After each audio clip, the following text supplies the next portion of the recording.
Muy buenos días. Nos complace mucho dar la cordial bienvenida a todos a este seminario web, el Convenio de Basilea, las enmiendas aprobadas en 2025 y los RAE, aplicación práctica y retos en América Latina. Contamos con las palabras de bienvenida por parte del grupo organizador, representando al Centro Regional del Convenio de Basilea para América del Sur, ubicado en Argentina. Tenemos su director, Alberto Santos Capra. Luego, representando a CERI, Joana Rosales, y mi persona, representando y como directora del Centro Regional del Convenio de Estocolmo y Convenio de Basilea para Centroamérica y México. Soy Hildaura Costa de Patiño. Así que abro el espacio para que Alberto inicie con su bienvenida. Adelante. Muchas gracias a todos. Buenos días, buenas tardes para algunos, o los que estén, para los que estén conectados. Para mí es un placer. Soy Alberto Santos Capra, director del Centro Regional para América del Sur, que está localizado en el Instituto Nacional de Tecnología Industrial, y junto con Hildaura Costa Patiño, del Centro Regional de Panamá, decidimos realizar esta capacitación que ya la habíamos hecho para la región de Sudamérica y pensamos a través de los acuerdos y los convenios que tenemos firmados poder realizarlo conjuntamente para la región que asiste Hildaura como centro de Estocolmo y como centro del convenio de Basilea. Así que los centros regionales son una red de centros en realidad que están en el marco del convenio de Estocolmo y de Basilea. En el caso, nuestro estamos localizados en Buenos Aires, en el caso de Hildaura en Panamá.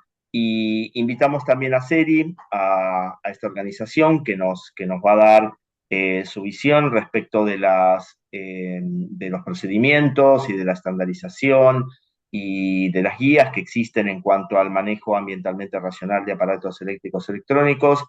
Y la idea es que los asistentes puedan tener las últimas novedades respecto a las enmiendas del convenio de Basilea en relación con el manejo ambientalmente racional de estos desechos y lo que está sucediendo o lo que sucedió en la última conferencia de las partes, cómo trabaja el grupo técnico, un pequeño grupo técnico relacionado con la actualización de las guías en materia de estos desechos y también lo que es el partenariado de equipos de computación en el marco también del convenio de Basilea. Así que espero que sea prácticamente algo que les sirva para el día a día y a medida que iremos dando las presentaciones, seguramente habrá consultas que las vamos a ir resumiendo o contestando al final.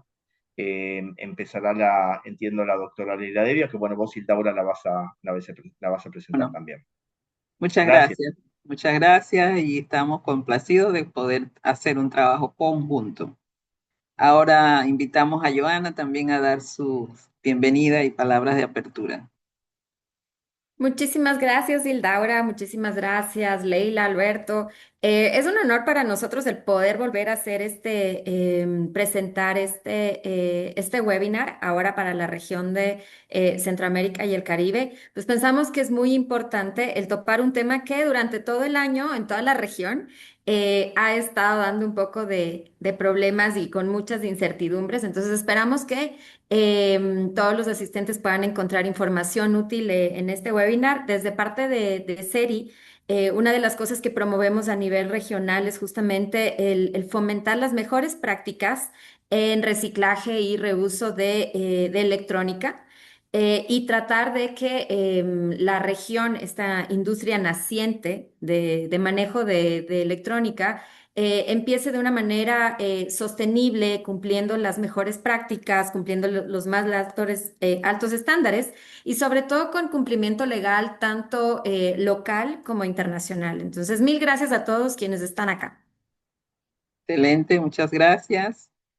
Como bien señaló Alberto, nos complace mucho atender a la subregión de Centroamérica y México en el marco del Convenio de Basilea como centro regional y que también ya desde el 2009 fungimos como centro regional del Convenio de Estocolmo. Nuestra sede está localizada en el Centro de Investigación e Información de Medicamentos y Tóxicos, bajo la coordinación de la Vicerrectoría de Investigación y Posgrado en la Universidad de Panamá. Y en esta ocasión, apoyándonos con toda la experiencia que tiene el Centro Regional de Argentina y con el trabajo que también tiene mucha trayectoria de SERI, nos parece valiosísimo que hagamos este tipo de vínculos, no solamente para este evento, sino para algunas otras actividades que puedan surgir en este contexto y con estos temas. Así que nos complace mucho que se hayan registrado personas de toda América Latina, no solamente de Centroamérica, y que también tengamos oportunidad de seguir intercambiando. Este evento que va a tomar temáticas para ir introduciéndonos acerca de los conceptos específicos de los convenios y de las enmiendas que en el 2025 se aprobaron sobre los RAE, el impacto concreto que esto pueda manejarse a nivel de gestores, recicladores y autoridades, las guías técnicas y el uso práctico que esto pueda tener para todos los que están vinculados. Y por supuesto el tema del estándar internacional R2, requisitos de cumplimiento legal, movimiento transfronterizo y trazabilidad, que viene de la mano con esa secuencia temática. Antes de terminar de la parte expositiva, vamos a contar con un intercambio de experiencias regionales a través de una dinámica interactiva que va a permitir no solamente entender un poco cómo están los aspectos en la región, sino también estadísticamente sacar algo de información que ayude también a generar datos importantes para futuros eventos como estos. Acá a nivel de los panelistas queremos también dar la bienvenida a María del Mar Peralta como parte del Centro Regional de Basilea en Argentina, que colabora muchísimo con todos estos eventos, y por supuesto a la doctora Leila Devia, que también es parte de estas expositores. Por Panamá tenemos a la profesora Anabel Tatis, que es parte de nuestro equipo de trabajo, que también va a estar con nosotros colaborando en esto, y la ingeniera Adilis Barrera, que es la que se va a encargar del intercambio de experiencias. En el proceso ustedes van a tener disponible, ya sea por vía de chat o a través de uno de los iconos de su pantalla donde tienen preguntas y respuestas para que a medida que van pasando las exposiciones puedan ir formulando sus preguntas. Muchas se podrán ir contestando directamente en cualquiera de estas dos opciones, sea del chat o a través de la plataforma o el icono de preguntas y respuestas. Al final que terminemos estas presentaciones e intercambios, estaremos entonces dialogando sobre estas preguntas y respuestas. Así que esperamos que sea un evento altamente beneficioso para todos. Agradecemos muchísimo a los que nos están acompañando en esta actividad y doy entonces la palabra a el Centro Regional de Argentina para iniciar con su presentación y sus actividades. Adelante, doctora Devia. Gracias. María, vos vas a poner la presentación porque me dijiste que se me escucha bien. Sí, muy bien, adelante. Bárbaro, gracias. Bueno, primero agradecer a los directores de ambos centros, del Centro de Panamá y del Centro de Argentina, y a Joana de Seri por siempre invitarme a participar de estos eventos que son sumamente interesantes para la región. Y justamente estaba viendo, no pude asistir a la última webinar que hubo el 18 de septiembre sobre cómo se va a seguir trabajando en la guía de e-waste. Tengo algunas novedades que después también las voy a comentar. Así que es importante que sigamos las guías. Bueno, la próxima.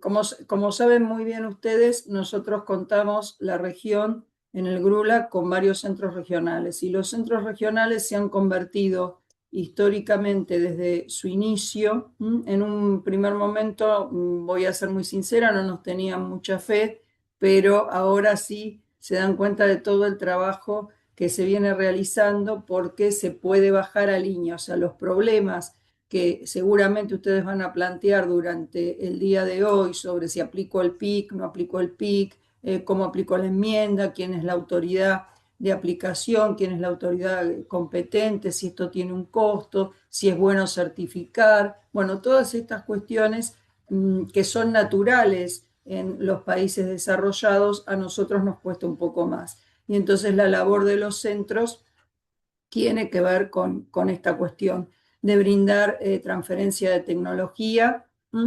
Y los centros regionales del GRULAC son el de Panamá, el de Argentina, el de Uruguay que es coordinador, Brasil que es de POPs, y Trinidad y Tobago por la región del Caribe, de habla inglesa. No sé si hoy tenemos a alguien de habla inglesa, si no, también la idea es con el Centro de Trinidad y Tobago realizar, que está bastante adelantado, porque el Centro de Trinidad y Tobago tiene varios proyectos sobre el tema de las enmiendas, así como el Centro de Argentina con Bolivia, Surinam y Ecuador. La próxima. Bueno, el centro de Argentina sirve a 10 países de la región, 10 países de América. Buen día. Buen día, Amparo, ¿cómo estás? María Vallejo, ¿qué tal? ¿Cómo estás de Nicaragua? El Centro Regional de Basilea para América del Sur está desde 1999. Para nosotros es un gran desafío, me incluyo porque yo antes era la exdirectora del centro, ahora lo conduce muy férreamente el licenciado Alberto Capra y con mucha ubicuidad. Y la verdad que en el artículo 14 está establecido este convenio y manejamos a estos países, pero tenemos una gran colaboración, que eso es lo importante también que se ha dado, ¿no? Esto de la red de centros. Formamos una red de centros y cada uno trabaja sobre temáticas similares, pero con la visión de la región. Sí. La que sigue, porque esto era para la próxima. Entramos.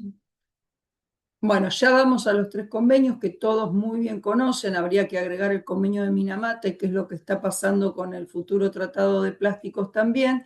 Estos 3 convenios son sinérgicos. Como saben ustedes, Basilea tiene que ver con el control transfronterizo de desechos peligrosos y otros desechos. Es muy importante para el tema de las enmiendas porque ahí está el core, el corazón de la cuestión, que tiene que ver con si estoy frente a un residuo peligroso o desecho peligroso, como establece el convenio o no.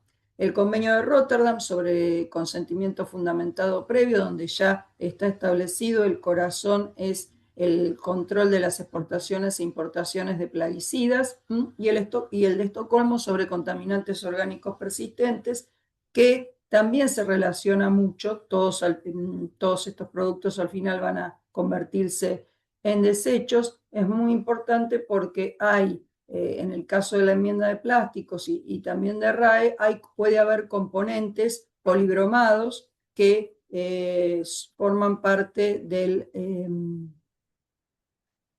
la enmienda también y del producto plástico o del producto electrónico.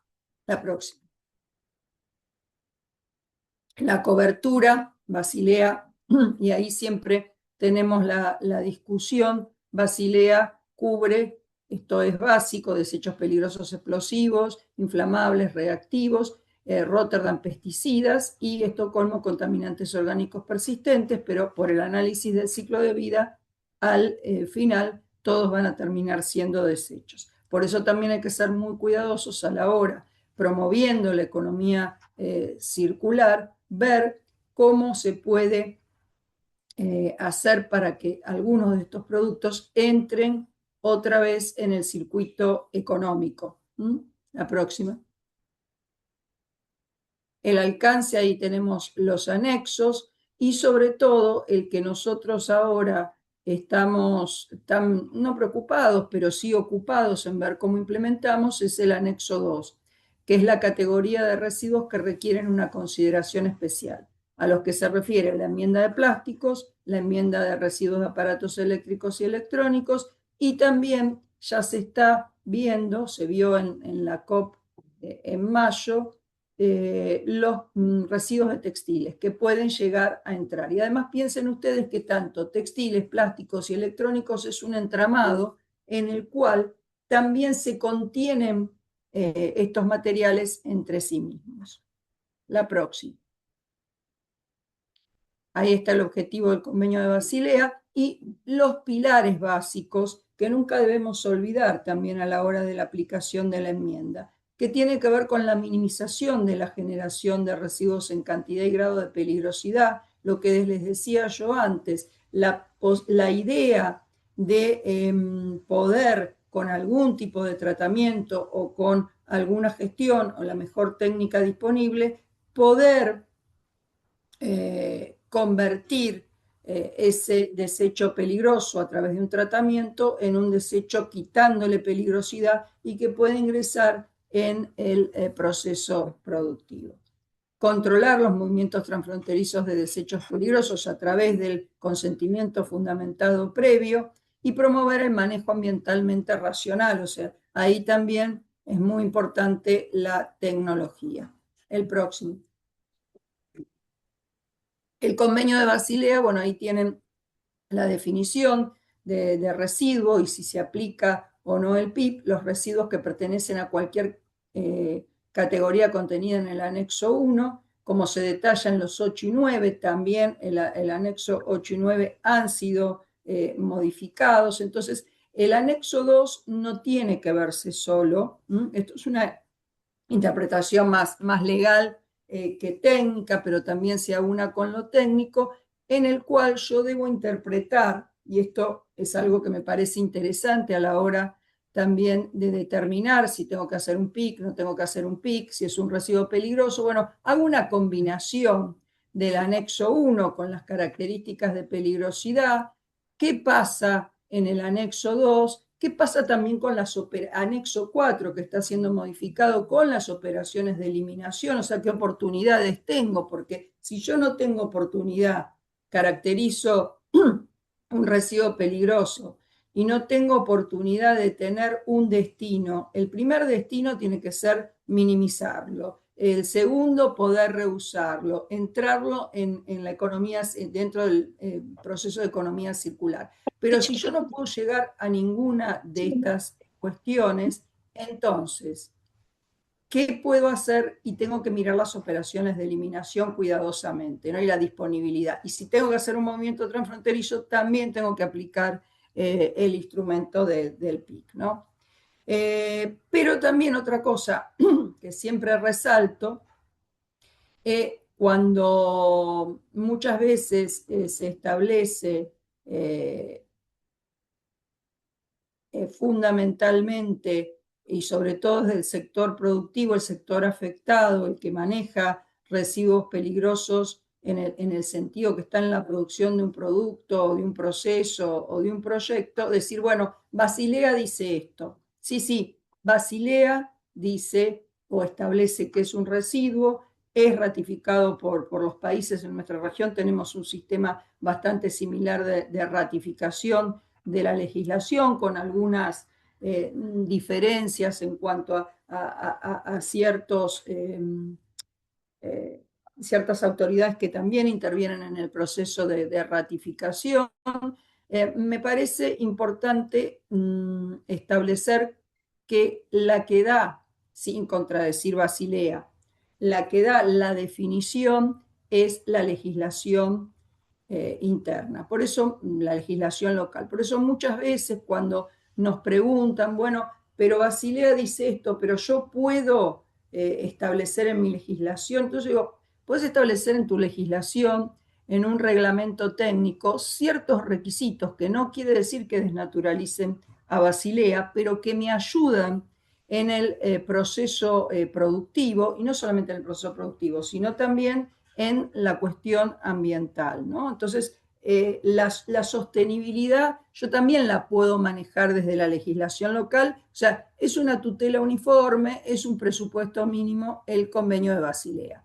Ahí les dejamos también el link con las distintas definiciones, porque como también además de lo local es muy importante, y Basilea, bueno, es el objetivo, el movimiento transfronterizo, yo debo conocer también la legislación local. Y ahí está el tema de que no es cuestionar la legislación del otro país, sino entender justamente, y un gran trabajo que siempre se plantea, pero que nunca se hizo, tendría que haber una armonización en nuestra legislación, una armonización mínima que nos permitiera, o un set, y esto te lo tiro Hildaura y te lo tiro Alberto también, importante, que pudiéramos hacer algún tipo de protocolo desde los centros, armonizando ciertas características a la hora del movimiento transfronterizo.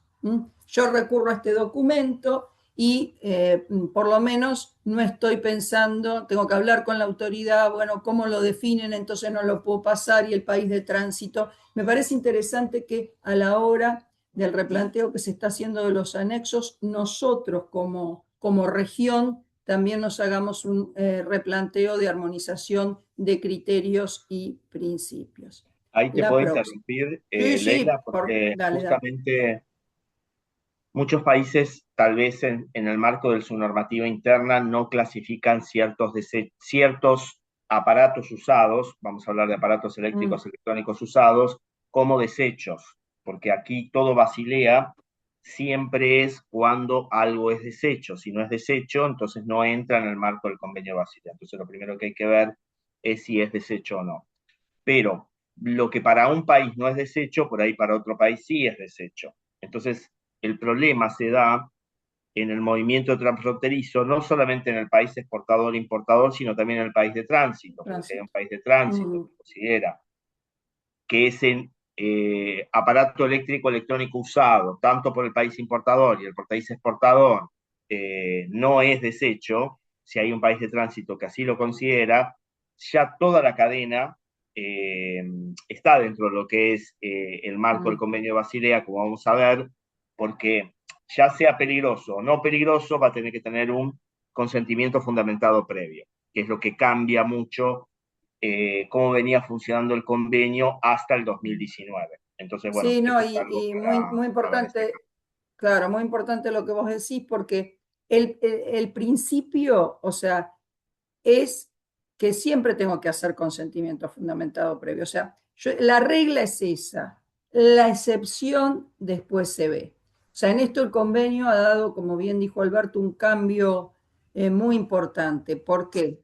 Porque antes había ese gris que me daba el anexo 9, ese gris diciendo no es peligroso. Ahora, yo para decir no es peligroso, primero paso por el tamiz de la regla que es peligroso y luego que no es peligroso. Pero creo que todo va a tender, peligroso o no peligroso, en un futuro, por el comercio internacional y por otras cuestiones que no tienen que ver con las ambientales propiamente dichas, sí, pero con las cuestiones de sostenibilidad, como son los aranceles, las políticas arancelarias de países tan importantes como Estados Unidos, China, bueno, la Unión Europea con su pacto verde, va a haber, la regla no es que la regla no va a ser el movimiento transfronterizo, sino que va a ser una condición sine qua non.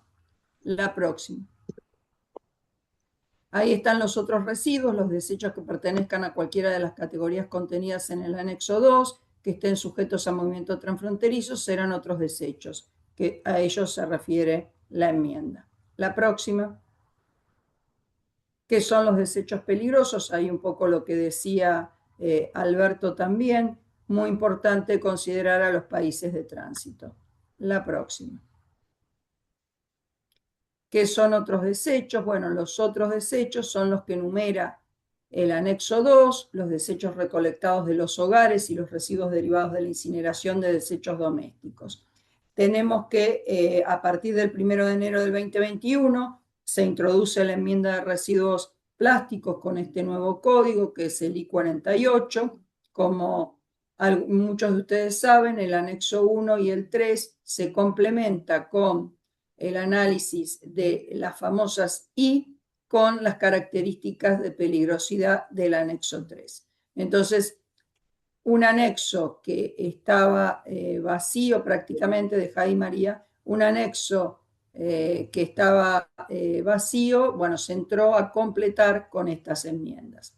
Ahí tenemos el ejemplo de por qué hablábamos de un ciclo de vida y que todo termina siendo o llevando a Basilea, como una sustancia puede ser abordada o es abordada por los 3 convenios. La próxima. Ahí tenemos, por ejemplo, ese match que yo venía explicando. Los desechos eléctricos y electrónicos son un flujo de desechos específicos controlados por el Convenio de Basilea que pueden contener COP. De ahí el proyecto PREAL, famoso, que ya finalizó, el cual contempló países de América Latina y también países de América Central, en el cual estaba muy basado también en los COPs en electrónicos que sí tienen que ser eliminados y cómo se hace ese proceso. Ahí no tengo ninguna duda en el COP, volvé al anterior, 2 minutos, María. 3 grupos de COP son motivo de preocupación, y ahí tienen 3 COPs, los polibromados que tanto hablamos, los retardantes de llama, los bifenilos pluriclorados y el ácido sulfúrico de perfluorocarbono. O sea, son preocupantes. Hay sustancias preocupantes, que es otra de las definiciones que se están trabajando en la agenda química internacional, los químicos preocupantes. La Y ahí, próxima. Leila, si te puedo interrumpir Sí. también, así descansas un poquito que, bueno, ahora también vamos a ver con la Convención de Minamata, siempre está la relación del convenio de Basilea con estos convenios, porque los plásticos de los aparatos eléctricos y electrónicos pueden llegar a tener este tipo de contaminantes orgánicos persistentes. Y si tienen una concentración mayor que la que se establece en el convenio de Estocolmo, no pueden ir a reciclado si son desechos y tienen que ser eliminados, porque justamente uno de los objetivos del convenio de Estocolmo es la eliminación. Y hay grupos de trabajo técnico entre el convenio de Basilea y el convenio de Estocolmo, porque por cada nuevo químico que se ingrese en el convenio de Estocolmo, se le indica al convenio de Basilea desarrollar una guía técnica. Y esta guía técnica también, de alguna manera, es socializada en el convenio de Estocolmo y aprobada dentro del marco del convenio de Basilea cuando es desecho. Además, la guía técnica también está establecida en el convenio de Estocolmo cuando se sube o cuando se toma este nuevo, o sea, cuando ingresa este nuevo contaminante orgánico persistente al convenio, también se desarrolla una guía técnica específica sobre esta nueva sustancia y, bueno, si llega a estar en los plásticos y en los eléctricos electrónicos, seguramente es abarcada y es bueno tenerlas en consideración. Eso. Gracias, Alberto. Bueno, ahí vemos los 3 convenios para que tengan un pantallazo. Y la próxima, María. El convenio de Minamata, bueno, un poco adelantando a lo que ya comentó Alberto, también es importante relacionar mucho los productos con contenido de mercurio, que es un poco el tema del convenio de Minamata y también de la próxima reunión de la conferencia de las partes. La próxima. Ahí están los alcances. Y vamos a la próxima. Bueno, las resumen de las disposiciones del convenio que van a ser tratadas también ahora del 3 al 7 de noviembre en la conferencia de las partes. si querés te ayudo un poquito, Leila, con estas, viste, de mercurio. La anterior, María, simplemente Sí.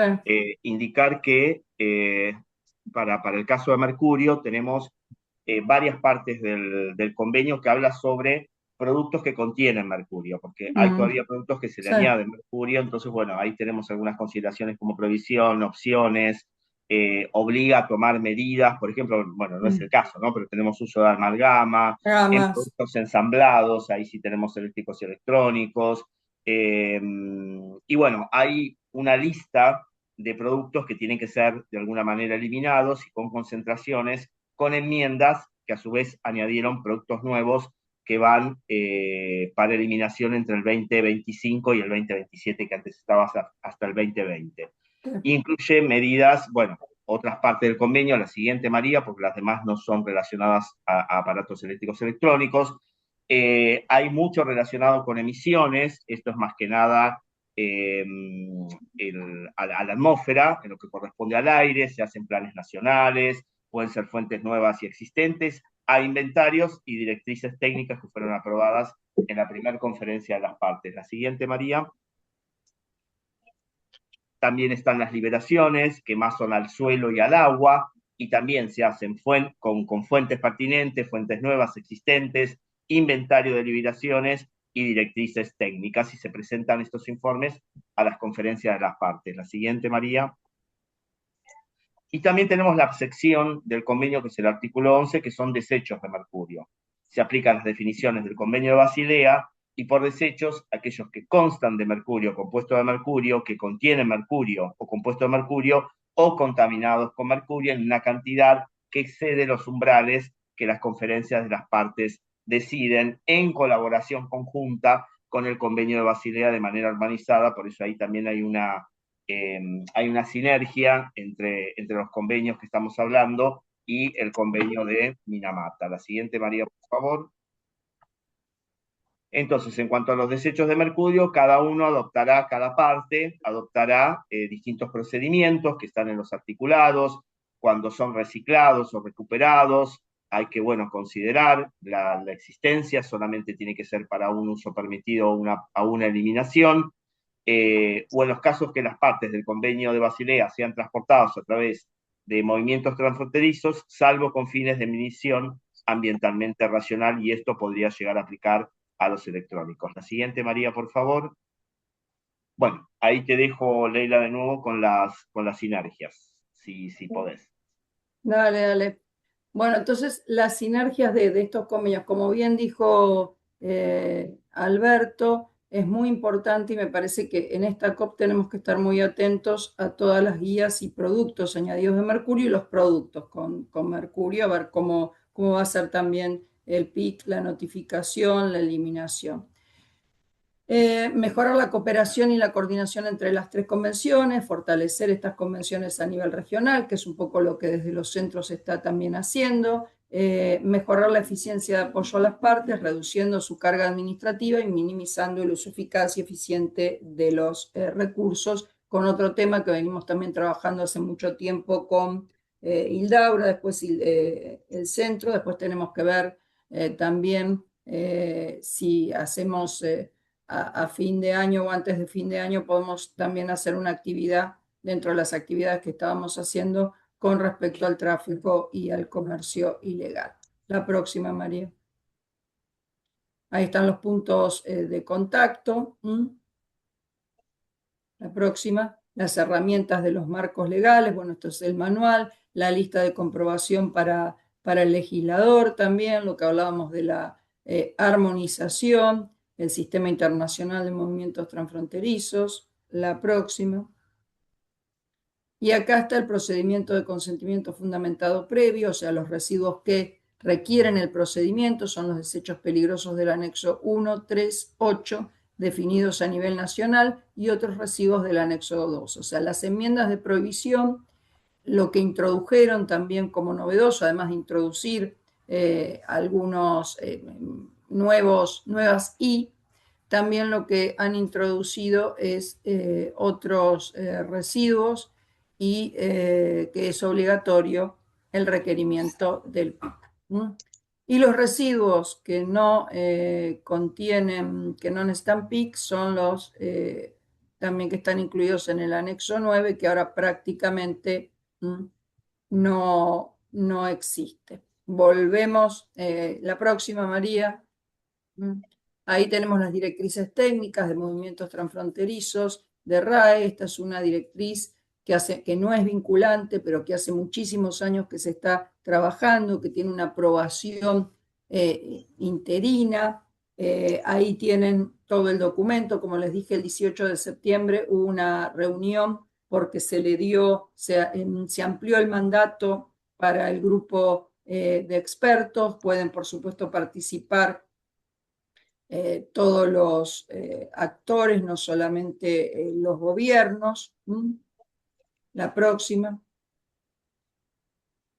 Y la decisión, además, tiene su objetivo como intercambio de información en el proceso de toma de decisiones, y también se necesita, y esto lo veníamos hablando, la implementación del procedimiento de consentimiento fundamentado previo al implementar el Plan de Asistencia Técnica 2026 a 2029. Y solicita la Secretaría que realice actividades de desarrollo de capacidades para estas cuestiones. Sí, la siguiente. Bueno, ¿qué es un equipo eléctrico y electrónico? Un equipo eléctrico y electrónico que es desecho incluye todos los componentes, subconjuntos y consumibles que forman parte del equipo en el momento en que el equipo se convierte en desecho, ¿no? Esta es una definición general. La próxima.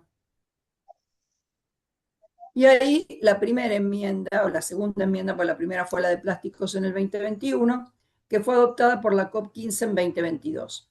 Amplía el control de los movimientos transfronterizos de desechos peligrosos, haciendo que todos los desechos electrónicos estén sujetos al procedimiento de consentimiento fundamentado previo. Por eso algunos decimos que esta enmienda es un poco más clara de la de plásticos, en la cual yo tengo un gris que entra o que no entra, pero los países siempre también están tratando, vamos a decirlo coloquialmente, de evitar, o no de evitar, tienen complicaciones a la hora de aplicar el documento de consentimiento fundamentado previo. Y entró en vigor este 1 de enero del 2025, es muy joven la enmienda, todavía se están haciendo capacitaciones, habrán visto también la guía en la cual se establece sobre todo algunas cuestiones. Lo tenía acá, 2 minutitos, les voy a leer una de las cuestiones en las que se está trabajando. No sé si alguno pudo estar en la reunión del 18, si me dan un segundo, que esto es importante, en lo que se amplió el mandato. No lo encuentro. Ahí está. Una de las cosas que tiene, hay dos decisiones, que es la 17.4 de guías técnicas de WACE y la 16.5. En una se extiende el mandato, como dije, para trabajar en esta guía, y en la otra también se está trabajando en la adopción de la enmienda, en una guía sobre esta enmienda que pueda distinguir entre residuo, o si el residuo puede ser clasificado en eléctrico y electrónico en I49 o en A1181, y si el residuo es relativo a una clasificación que entra en el anexo 2, 8 y 9. O sea, este grupo va a hacer una guía de interpretación, está trabajando, tiene un mandato para hacer una guía de interpretación de esta enmienda, con respecto a si es necesario el PIC y si es peligroso o no, que por el momento están sujetos al procedimiento. La próxima. Bueno, ahí está cómo era antes y cómo es ahora. el anexo 8 de desechos peligrosos. Hay una nueva entrada en este anexo que es la A1181, donde por supuesto se necesita de este procedimiento. El e-waste es peligroso, sus componentes y residuos, el procesamiento, también las fracciones, por eso ustedes ahí ven el dibujo, las fracciones de trituración. En el anexo 2, en desechos de consideración especial, hay una nueva entrada que es la I-49. Recuerden que la de plásticos es la I-48. Y son los desechos electrónicos, sus componentes y residuos de procesamiento de desechos electrónicos, por ejemplo, fracciones de trituración, excepto aquellos desechos electrónicos encontrados en la A1181. Y sin procedimiento PIC, bueno, el anexo 9 es como que no existe más, eliminación de entradas de desechos electrónicos existentes y también el de cámaras de un solo uso. O sea que es bastante difícil determinar, acá la regla es el procedimiento de consentimiento fundamentado previo. La próxima. Esto igual hay que verlo a la luz de la guía de movimiento transfronterizo de e-waste, que tiene su punto, podríamos decir, más álgido en algo que ya estaba diciendo Alberto, que son los usados, ¿no? Ahí y aquellos que inmediatamente van a ser reciclados. O sea, yo creo que el mayor problema, esto es una opinión personal, está justamente en el reciclado y en el reuso. Y para eso se necesita una cadena de trazabilidad muy importante. Los desechos, está I-49, por ejemplo, damos ejemplos, no contienen constituyentes incluidos en el anexo 1, ni están contaminados con ellos en niveles que presenten las características peligrosas. Teléfonos móviles, computadoras, equipos de audio y video que no tienen materiales peligrosos. Y componentes de desechos, que son los componentes específicos como circuitos impresos o dispositivos de visualización, que no contienen constituyentes peligrosos o están en niveles seguros conforme al anexo 3. La próxima. Los desechos de tratamiento, los fragmentos, no deben contener materiales peligrosos. ¿Y cuál es la importancia de la entrada de la I-49? Facilita la gestión ambientalmente racional de RAE, que no contienen sustancias peligrosas, promoviendo el reciclaje y la reutilización segura. Pero ahí volvemos al principio. Hay que ver si estos componentes son peligrosos para el país, o de tránsito, o importador, o exportador. Y bueno, tiene la idea de reducir riesgos para la salud humana y el medio ambiente. Yo creo que nuestros países, que ya tienen largo tiempo trabajando en todo el tema de reciclado y reuso, lo vimos, está Joana ahí, lo vimos en la reunión de la semana pasada de San Pablo, países del sudeste asiático y otros países que hacen un reciclado importante, pero a la hora del porcentaje que da el reciclado, sí, Joana, si querés intervenir, a la hora del porcentaje que da el reciclado, sigue todavía este problema si algunos componentes son peligrosos o no, o si está prohibido su ingreso. La próxima. ¿Y qué se entiende además por reciclado en nuestros países? ¿Qué se entiende por reuso? ¿Y qué se entiende por reutilización? También eso es muy importante a la hora de la aplicación de estas enmiendas, tanto la de electrónicos como la de plásticos. Y la de plásticos tiene una mayor complejidad. ¿Por qué? Porque está pendiente el tratado de plásticos. Entonces, más allá de que no dio a la luz un instrumento jurídico vinculante, la idea es poder tener en algún momento un tratado más lavado o menos lavado, más light, por así decirlo, pero que va a influir a la hora de la aplicación de la enmienda.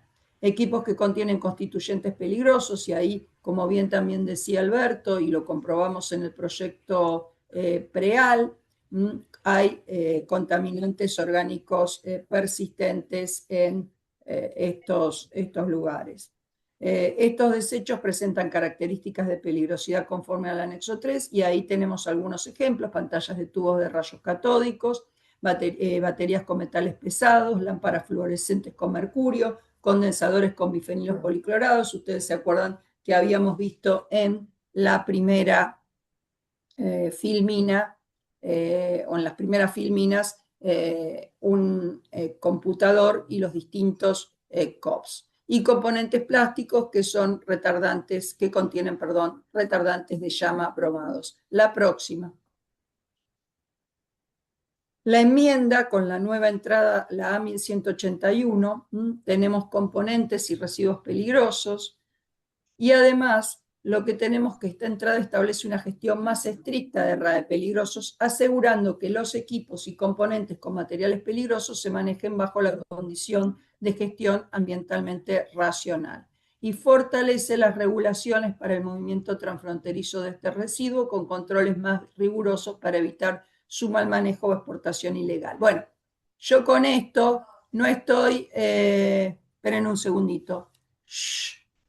Yo con esto no estoy tan de acuerdo, porque realmente cuando hay tanto control, en el caso, y esto es de experiencia de nuestros países, este control excesivo en el cual nosotros no tenemos la infraestructura para realizar ese control, en vez de evitar el mal manejo, yo creo que, y además con los trabajadores informales, esto sí lo habíamos visto, Joana, cuando hablamos la semana pasada en San Pablo, el tema del trabajo informal de recicladores y de reuso, o de informal que está formalizado. Bueno, esto nos trae en nuestros países una aplicación de la enmienda que se complica bastante. Esa es, por supuesto, una opinión personal. La próxima. La modificación del anexo 9. Ahora el anexo 9 se ha eliminado. O sea, ¿qué jugaba antes? Piensen ustedes, antes de esta entrada de esta enmienda, yo tenía el anexo 9, donde ahí podía jugar con que tenía residuos eléctricos y electrónicos que no eran peligrosos y que estaban exentos de regulación. Pero ahora con la enmienda ya no están exentos de regulación y todo necesita un PIC. La próxima. Las guías técnicas, lo habíamos hablado, tienen un objetivo clave, que es la identificación y clasificación de los RAEs, el tratamiento y reciclado, el manejo, la aplicación de mejores prácticas. Vuelvo a lo mismo, por eso es importante lo que pasó en la reunión del 18 y tenemos que estar muy atentos al seguimiento de estas guías, ¿no? Para poder también tener la casuística, ¿no? ¿Cómo clasifico residuos de RAE? Porque, por supuesto, el que contiene polibromados, el que contiene retardantes de llama, de plásticos, ya sé que es peligroso. La próxima. Ahí está la decisión, que yo les hablé de las dos decisiones de lo que se va a trabajar en una guía que también nos ayude a interpretar la enmienda. Y ahí están los aspectos sustanciales y la revisión que se está haciendo. La próxima. Y por supuesto se ha ampliado el mandato. Y ahí otra de las cuestiones centrales, ¿no?, a la hora de esta directriz, que es el equipo eléctrico y electrónico usado. Entonces, en particular esto de qué es desecho y qué es material, ¿no?, qué es materia prima. Por eso se extendió el mandato y la actualización de estas directrices y este documento guía adicional que tiene que ver con el seguimiento de estas enmiendas de IWACE, porque se ve la problemática en la aplicación de la enmienda. Yo antes también tenía problemas, pero sabía que no tenía que pasar todo por PIC. Sabía que estos residuos no estaban en el anexo 2. Ahora están en el anexo 2. ¿Cómo me manejo con el anexo 2 y cómo me manejo con el procedimiento? Y ahí está un poquito resumido lo que yo venía diciendo. La guía sobre la distinción entre residuo y no residuo, ¿cuáles son los puntos claves? Situaciones en las que el equipo usado normalmente se considera desecho. Situaciones en las que el equipo usado no se considera desecho y documentación necesaria para respaldar la clasificación. La próxima. Un equipo usado, y ahí tienen algunas definiciones que son las discutidas porque también esto tiene que ver con la legislación de cada país. Un equipo usado se clasifica como desecho si está destinado a eliminación o reciclaje y no análisis de fallas o reutilización. Y esto también es discutible con respecto a la comprobación de que este equipo, yo estoy viendo si se descompuso y tengo que comprar otro elemento.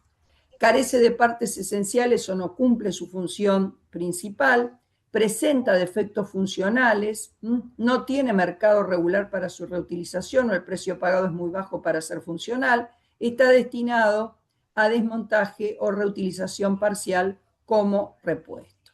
Entonces, tengo la problemática, esto es una guía, no es vinculante, pero me puede dar un norte de que qué considero un equipo usado y qué considero un equipo usado que es desecho. A ver, perfecto. La próxima, por favor. Si me dan un segundo. Usados no considerados desechos. Se clasifica como no desecho si está destinado a reutilización directa o uso extendido para su propósito original. Cumple con las siguientes condiciones: factura o contrato de venta, certificado de pruebas de funcionalidad, y esto también es complicado. ¿Qué es ¿Cómo compruebo técnicamente esa funcionalidad? La declaración de no clasificación como desecho en todos los países involucrados y la protección adecuada para evitar daños durante el transporte. O sea, acá también tengo el 33 y el 32 son fundamentales a la hora de que los trabajemos también en la región. La próxima.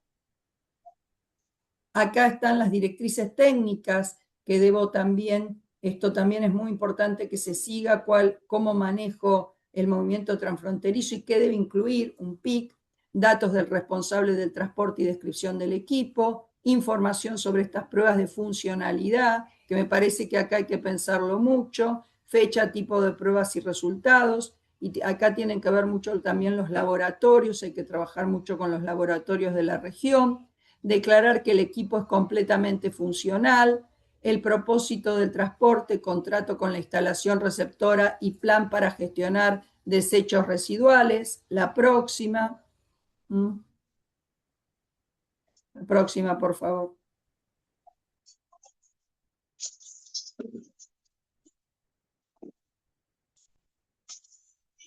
Disculpen. Ahí hay pasos de decisión descriptos, ¿no?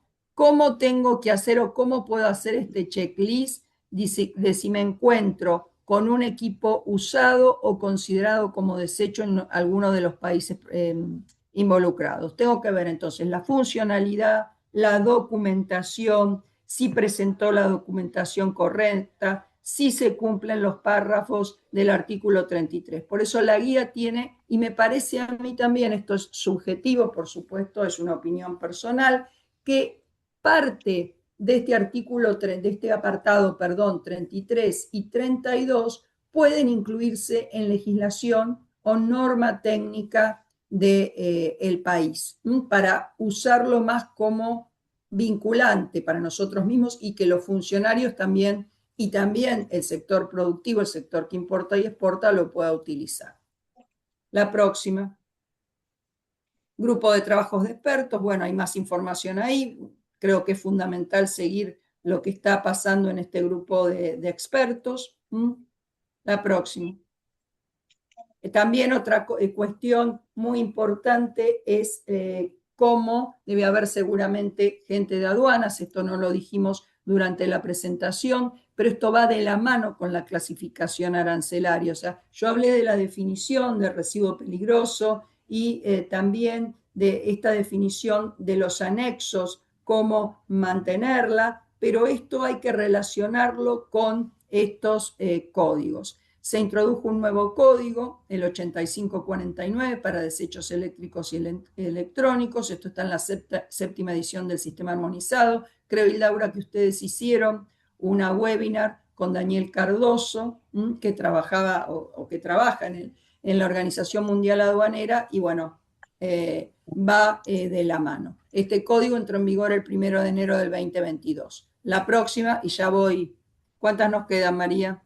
Bueno, las implicaciones para América Latina ya son las Las 5 últimas. minutos. Bueno, para recicladores, los recicladores deben asegurarse de que los RAE que manejen estén correctamente clasificados según la nueva entrada. O sea, hay que trabajar mucho con el reciclado, por eso lo veíamos un poco en San Pablo con Joana y con Alberto. Es algo que todavía en algunos países de nuestra región me parece que también tiene que haber una guía donde esté el apartado 33 y 32 para que se trabaje certificando, la necesidad de infraestructura adecuada. Bueno, para las autoridades, esto sí es ya mi tema específico, capacidad regulatoria, y ahí tengo que ver, bueno, ¿qué me conviene? Adaptar un reglamento técnico, adaptar una ley, un decreto, seguir Basilea y sigo Basilea, no sé, establezco jurídicamente vinculante los requisitos de Basilea, ya estoy pensando en la estructura de una norma. Y la cooperación regional, por eso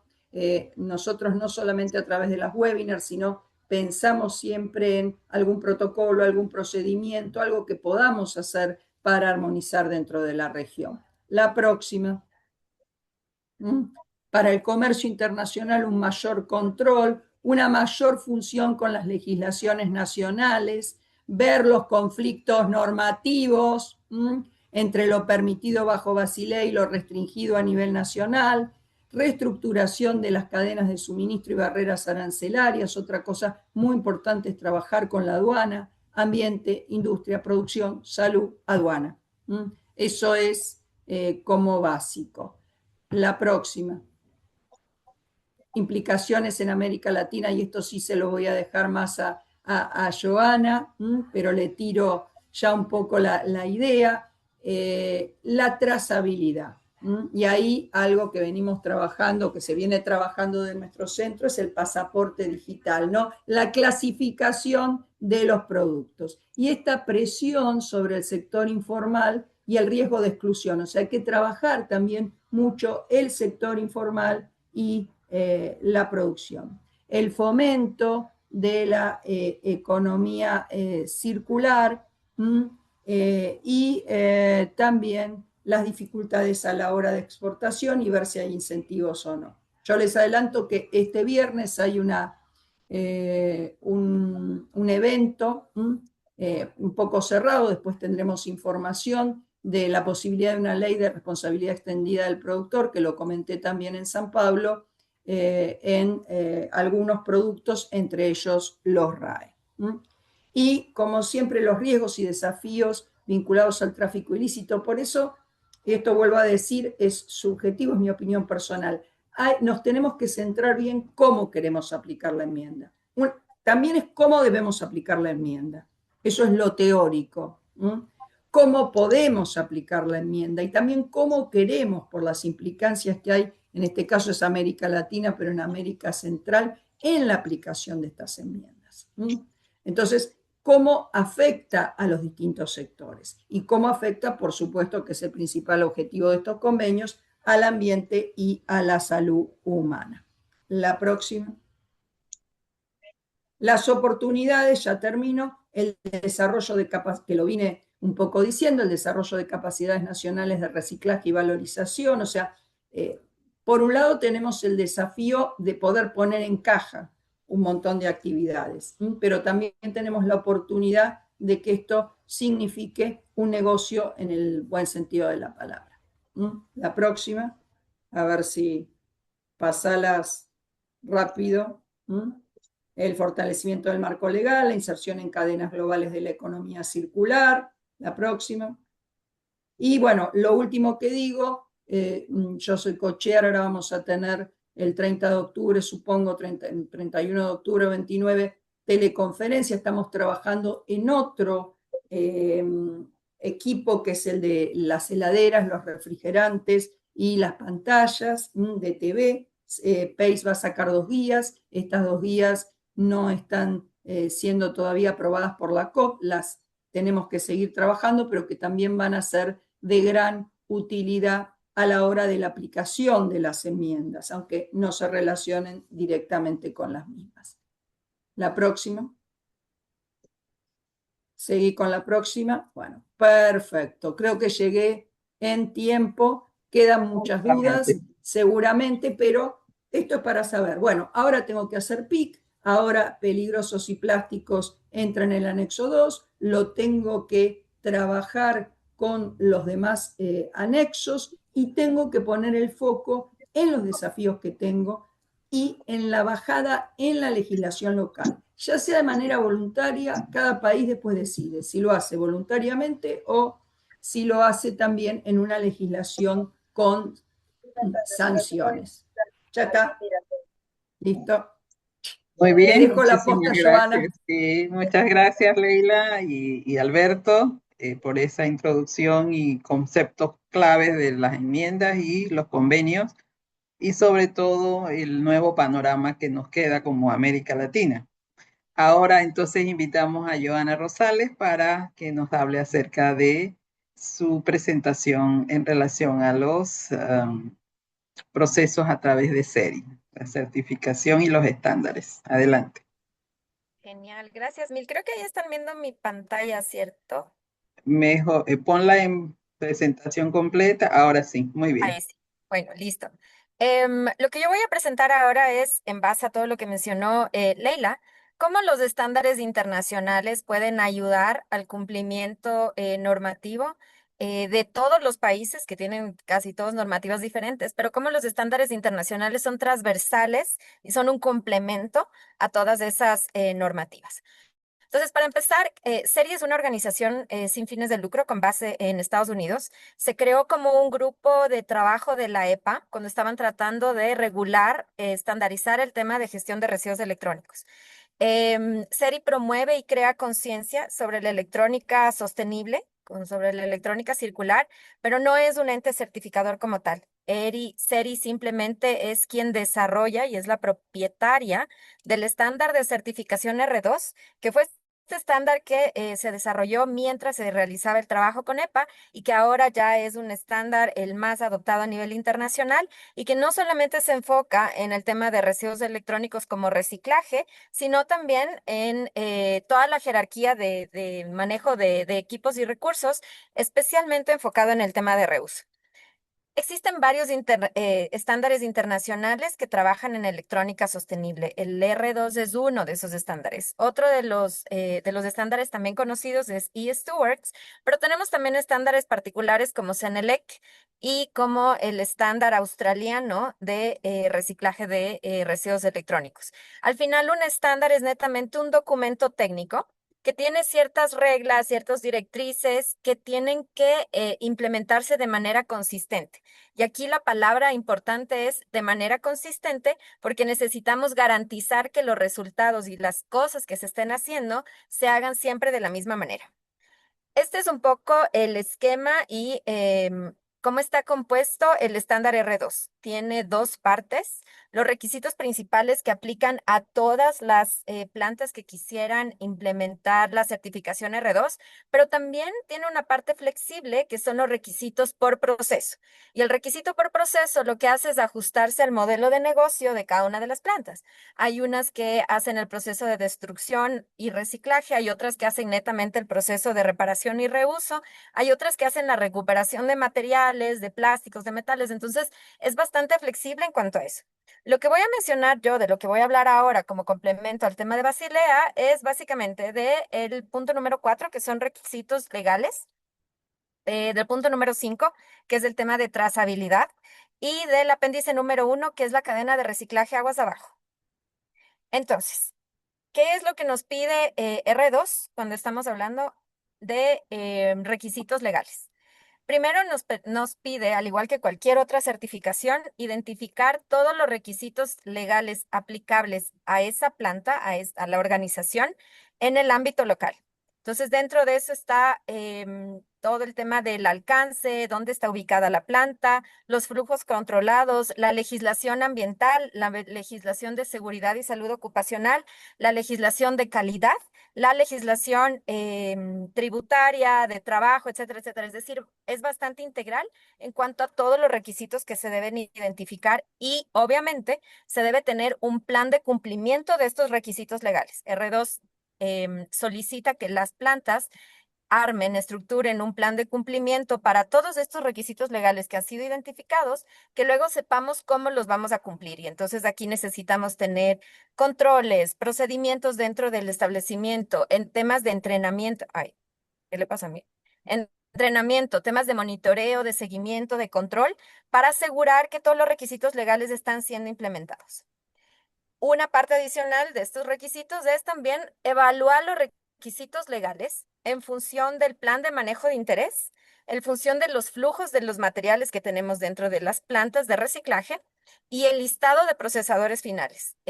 Luego les voy a contar en el apéndice A. La R2 hace mucho énfasis en cuanto a qué pasa con las fracciones de residuos una vez que salen de las instalaciones de los recicladores o de los reusadores. No es suficiente con decir qué estoy yo haciendo dentro de mis instalaciones y teniendo control sobre lo que yo estoy haciendo dentro de mis instalaciones. R2 nos pide que tengamos la misma celeridad, el mismo control, el mismo seguimiento con las actividades que hacen todos los procesadores finales con los distintos materiales que entregamos a partir de los residuos electrónicos. Y creo que ese es donde está el complemento y donde está la diferencia de la normativa legal local, que normalmente se enfoca en lo que yo hago dentro de mi planta, sin necesariamente tener tanto énfasis en qué Laura, se me pasa. estaba agotando la batería, tuve que cambiar el enchufe. Entonces, Leila. Em, Entonces, Perdón, no estaba sé qué dentro sé. del tema de Disculpas. requisitos legales, SERI nos pide, R2 nos pide tener un listado completo de normativa que vaya inclusive a normativa de trabajo, normativa fiscal, normativa comercial, normativa de seguridad de la información, que es súper importante. Muy pocas, diría casi ninguna legislación sobre residuos electrónicos en Latinoamérica está considerando el tema de ley de protección de datos personales y requerimientos sobre protección de datos personales, a pesar de que los residuos electrónicos, a diferencia del papel y el cartón, tienen normalmente información personal que todavía puede estar almacenada. Es importante también definir cuáles partes específicas de la normativa aplican a la organización y cuáles medios de verificación vamos a tener para dar de cuenta que se está haciendo, que se está cumpliendo con cada uno de los puntos de los requisitos legales. Los cambios y actualizaciones en cuanto a requisitos legales. La R2 nos especifica que necesitamos tener muy bien identificado cuál es el proceso de la planta para la actualización de requisitos legales. Requisitos legales en cada uno de nuestros países están cambiando continuamente. R2 nos pide que especifiquemos cuál es nuestro procedimiento para que estos requisitos legales estén siempre al día, para que siempre estemos informados de los requisitos legales y que además siempre los estemos cumpliendo. La otra cosa que nos pide es que dentro de los requisitos legales se incluyan todas las normativas y los cambios vigentes, los internacionales y también los nacionales. Entonces, todo el tema de que las instalaciones, las plantas que están haciendo reciclaje y reuso, se aseguren de que siempre están al día de la normativa nacional e internacional, de los cambios que existen y que además los estén cumpliendo, que se defina un tiempo para cómo hacer esta actualización, que no debe ser más allá de 12 meses, es decir, por lo menos se debe hacer una revisión, una actualización anual de toda la normativa ambiental que debe cumplir, la normativa, perdón, en general que cada instalación debe cumplir. Otra de las cosas muy interesantes, como les mencionaba, del R2 y el énfasis sobre todo en qué pasa con las fracciones una vez que salen de nuestras plantas, tiene mucho énfasis en la legalidad de los movimientos internacionales, porque esto, y Basilea lo conoce muy bien, es un problema que tenemos a nivel mundial. Entonces, lo que nos pide R2 es que para cada movimiento, no una vez al año, para cada uno de los movimientos transfronterizos que vayamos a realizar como organización, tenemos que verificar las siguientes cosas. Primero, el alcance de las autorizaciones de los permisos de a quienes estamos exportando, los materiales que son aceptados en el país de destino y cuáles son los procesos que se van a hacer con estos materiales, la validez de los registros de importación o de exportación de las partes. Esto tenemos que verificar para cada uno de los envíos y tenemos que tener un medio de verificación de que se ha hecho esto. Del otro lado, también debemos revisar todos estos requisitos que estén cumpliendo con nuestro plan de cumplimiento legal, con nuestro plan de manejo de intereses y con el flujo de materiales que hemos definido. Esto básicamente lo que hace es que siempre estemos, las plantas tengamos control de que los movimientos transfronterizos de materiales se estén realizando bajo cumplimiento legal, que estemos enviando a procesadores que sabemos que van a poder procesarlos adecuadamente, que tienen todos los permisos y que están cumpliendo con nuestros requerimientos técnicos en cuanto al procesamiento de esos residuos. Las plantas de R2, como les comentaba, tienen la responsabilidad sobre todos los envíos realizados a los procesadores finales. La responsabilidad no se acaba cuando las cosas salen de nuestra planta o se van, cerramos la puerta. La responsabilidad va más allá de verificar qué es lo que va a pasar, cuándo va a llegar, qué es lo que van a hacer, etcétera, etcétera, etcétera, en cada uno de los movimientos transfronterizos. Respecto de la enmienda de Basilea, ya Leila y Alberto nos contaron, pero básicamente en lo que tiene que ver con R2, lo acoge en dos partes. El tema de plásticos, que ya están incluidos como materiales, deben ser incluidos como materiales de interés y hacer toda esta trazabilidad para el tema de plásticos y sobre todo para todos los controles que se han extendido a todas las categorías de e-waste, no solamente los que son peligrosos, como bien lo mencionaba Leila.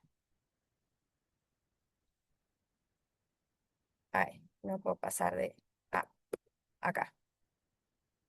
Creo que estoy teniendo un poco de problemas con mi internet. Entonces creo que voy a apagar la cámara para ver si es que me funciona mejor. Bueno, Ok, sí. entonces, en cuanto a trazabilidad, el punto número del 5 de la norma nos pide tener total trazabilidad documental o digital de todos estos puntos que les voy a comentar. El primero es todos los ingresos y salidas, los ingresos de materiales. Entonces, las plantas de R2 tienen que tener un detalle de cuáles son todos los residuos que reciben, o sea, un detalle, una categorización, una clasificación detallada. ¿De dónde vienen estos residuos? ¿Cómo se procesan los residuos? Es decir, ¿cuáles son los procesos que van a tener dentro de nuestras instalaciones? Todos los residuos tienen que ser controlados, inclusive aquellos residuos que a veces físicamente no pasan por la planta R2. Por ejemplo, hay residuos metálicos que directamente pueden ir para fundición. Inclusive de ese tipo de materiales, la planta R2 tiene que tener total trazabilidad de dónde vino, qué pasó, cantidades, pesos y en dónde están siendo entregados. Esto, como mencionaba Leila también, ayuda mucho con el tema de un poco demostrar el cumplimiento legal local, pero sobre todo el tema de la informalidad. Ayuda un poco a formalizar tal vez o a darle trazabilidad a este sector. El segundo punto súper importante de R2 es la gestión del inventario. Y el tema de los residuos electrónicos es que tienen muchas fracciones que tienen valores negativos, es decir, que representan un costo para los recicladores. Entonces, lo que trata R2 es de enseñarles a los recicladores y a las plantas de R2 a que tengan un control sobre el inventario. Lo que nos permite es controlar la acumulación, que los recicladores no empiecen a acumular muchos materiales con valor negativo que luego no vayan a tener los recursos para procesarlos adecuadamente. Cumplir con las normativas legales en cuanto a los tiempos máximos de almacenamiento, casi todas las normativas en Latinoamérica, especialmente para residuos peligrosos, tienen tiempos máximos de almacenamiento establecidos localmente.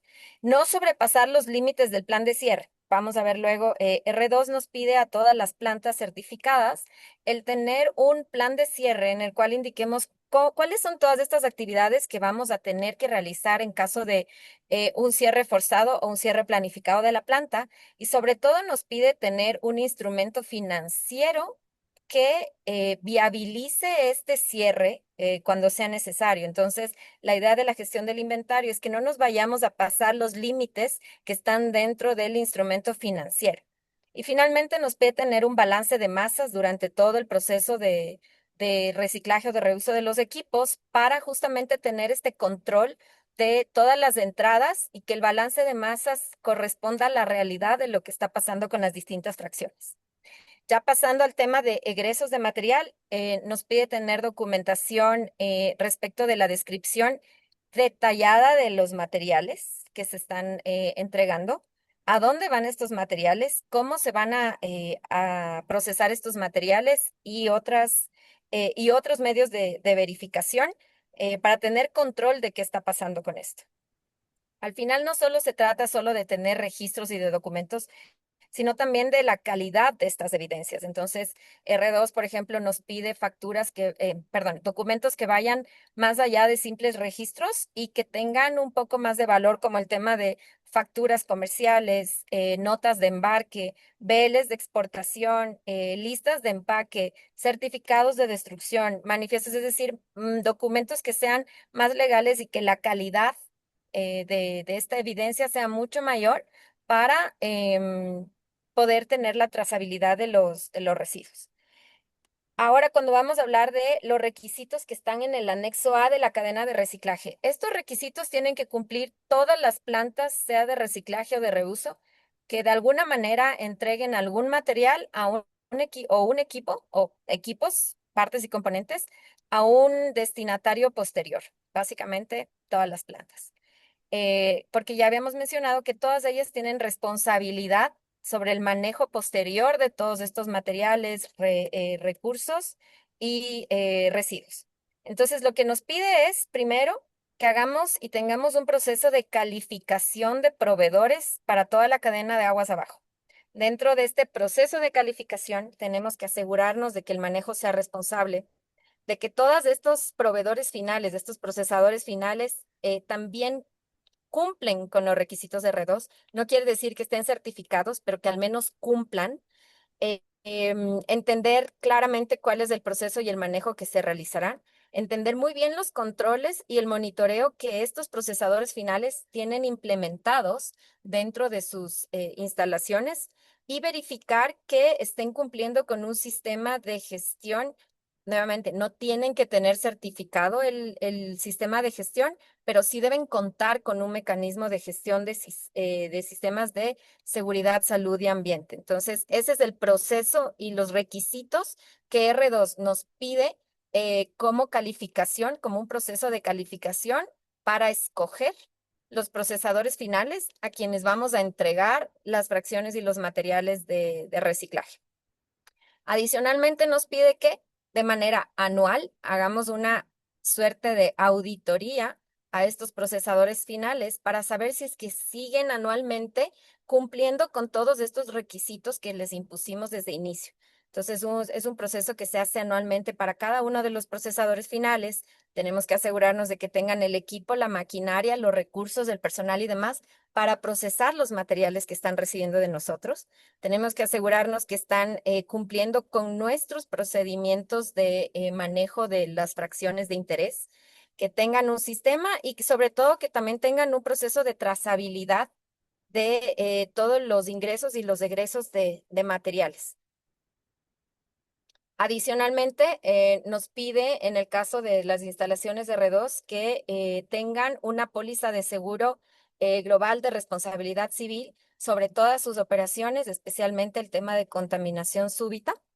Como les comentaba también, el plan de cierre y abandono en caso fortuito o caso planificado.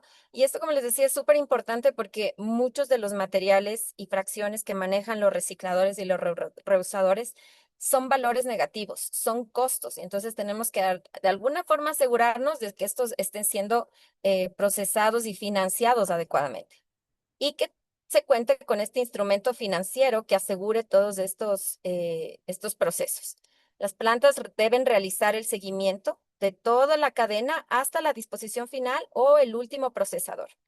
Entonces, como ven, de lo que se trata un poco la norma R2 específicamente en estos capítulos que les comenté, es ir un poco más allá del simplemente cómo se maneja la industria de reciclaje en general, de manejo de residuos. Es un tema de hacer dinero o de al menos no perder dinero, pero lo que hace la norma R2 y los estándares de certificación es ir un poco más allá en ese modelo y tratar de implementar ya temas de cumplimiento legal, de protección inclusive de marca, de protección de datos y sobre todo de llegar a un tema de sostenibilidad en la industria. Es decir, pasar de esta versión súper simple y bastante transaccional, una industria muy comercial y transaccional, a una industria que sea ya bastante más madura, que cumpla bastante más requisitos, que cumpla con temas legales y que nos acerquemos lo más posible al tema de sostenibilidad.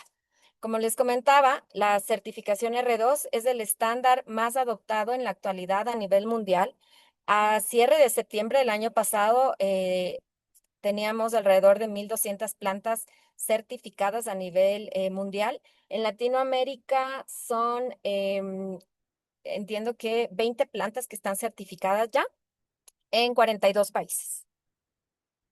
Y ya para ir cerrando, ¿cuáles son las oportunidades que los estándares de certificación, la adopción de estándares dentro de la industria, de esta industria naciente, cuáles son estas oportunidades? Creemos que los estándares internacionales permiten armonizar de alguna manera las mejores prácticas, las prácticas de documentación, el tema de procesos, el tema de clasificación y categorización de los equipos y de los residuos a través de todos los países. Si bien las normativas legales, como mencionaba Alberto, son distintas en cada uno de los países, un estándar internacional sirve justamente para armonizar esas mejores prácticas, independientemente de lo que las normativas, de qué tan diferentes sean las normativas en cada uno de los países. Y esa es una gran oportunidad para Latinoamérica. Los estándares también permiten que los gobiernos específicamente, y bueno, también las organizaciones, identifiquen a los actores formales que cumplan a cabalidad con todos los requisitos legales, lo cual facilita de cierta manera la implementación de, por ejemplo, em, el tema de autorizaciones previas para facilitar los procesos de PIC y de registros de exportación dentro de Basilea. Entonces, es el cómo utilizo estos estándares internacionales como una herramienta para identificar a los mejores actores y que eso facilite el tema de implementación de PIC y toda la normativa de Basilea. También puede ser un punto de partida muy bueno, los estándares internacionales, para viabilizar entre los países el movimiento de residuos para tratamiento. Hablábamos justo la semana pasada, este tema lo topamos ya durante años, no sé cuánto tiempo venimos hablando de esto, pero el hecho de que Latinoamérica necesita integrarse para darle una solución regional a los residuos eléctricos electrónicos. Existen economías súper grandes, hubs como Brasil, como México, como Colombia, que pueden y tienen ya desarrollada tecnología para el tratamiento de las fracciones de los residuos electrónicos, pero nuestras legislaciones están tan desarmonizadas y son tan poco colaborativas que la movilización de estas fracciones entre nuestros países es casi que imposible. Lo que al final desencadena es que habemos muchos países pequeños como Ecuador, Uruguay, todos los países de América Central, que no tenemos y no vamos a tener esa capacidad de tener estos procesos tecnificados, masificados para el tratamiento de ciertas fracciones.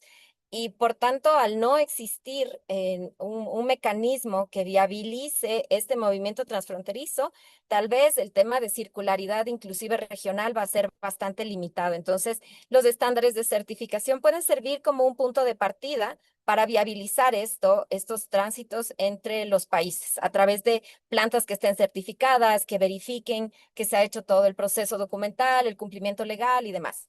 Y finalmente, los estándares, como hemos visto, son básicamente una herramienta, es un complemento a las legislaciones locales, nos ayuda a la formalización de la industria, nos ayuda a la tecnificación, al uso de las mejores prácticas de la industria, en una industria que además es muy naciente en Latinoamérica. Y cuando hablo de tecnificación no quiero decir el poner maquinaria súper costosa y grande, sino las mejores prácticas de manejo de este tipo de residuos. Y con eso yo termino.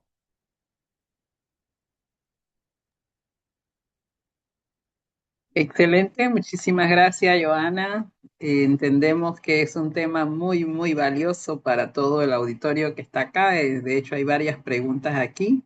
Vamos a ir que las vayas revisando y mientras tanto invitamos a Dilis para que haga su presentación, que ya es el último pedacito de este seminario.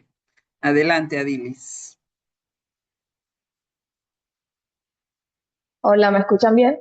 Sí, muy bien. Ok.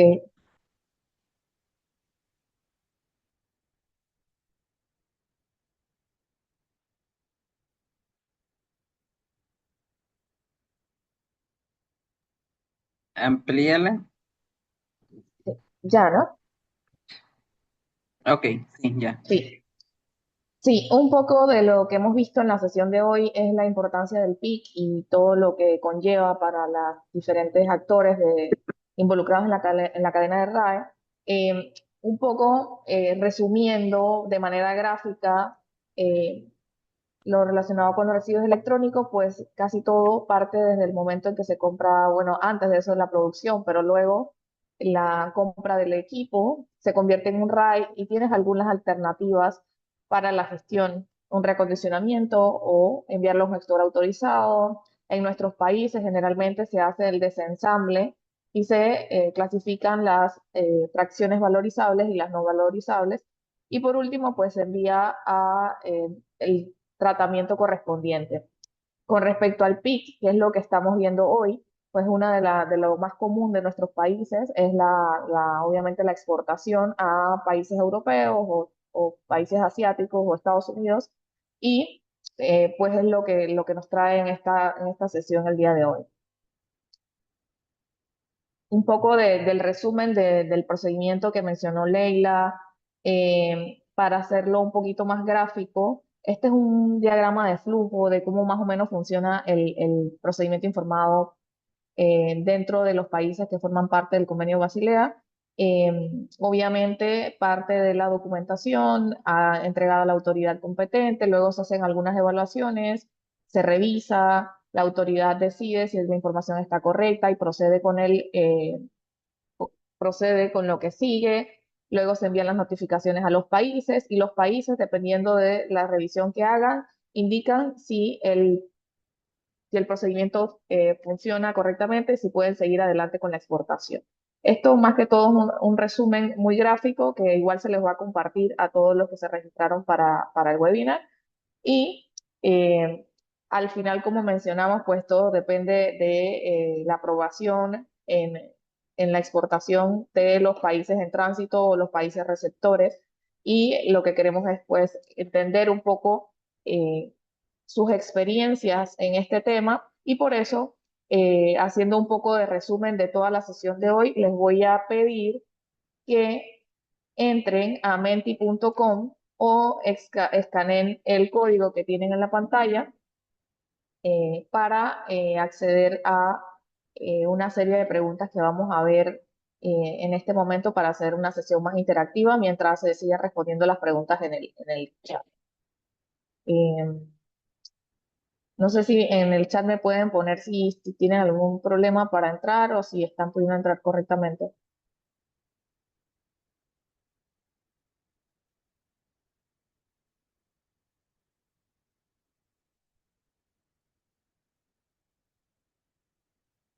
Eh, ¿Entraron?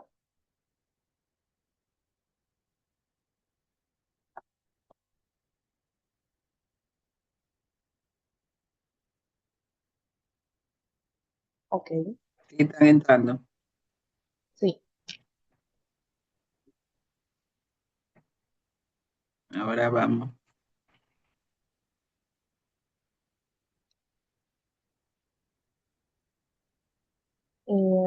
No sé si están viendo mi pantalla en Menti. Sí, sí se ve. Voy a ponerle un modo presentación para que podamos hacer las preguntas. Ok, la primera pregunta que tenemos es,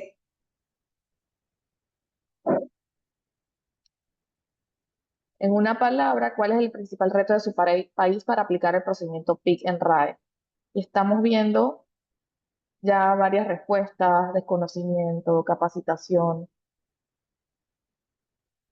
trámite, normativas, agilidad, manejo, falta de legislación, colecta,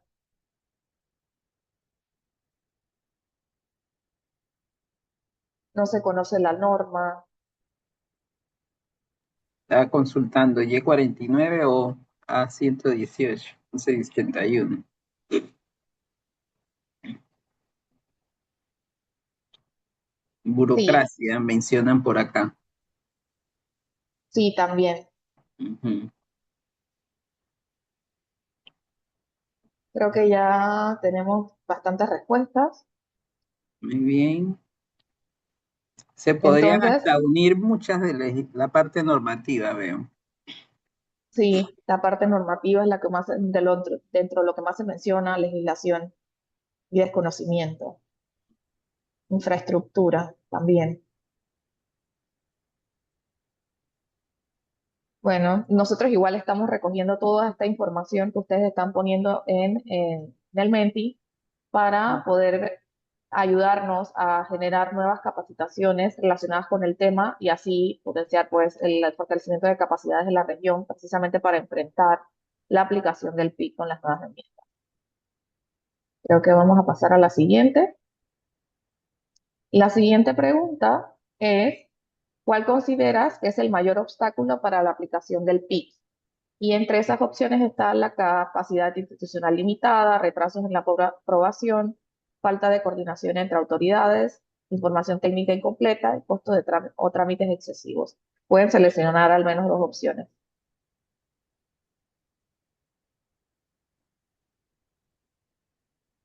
Ya se están moviendo las Exacto. interacciones.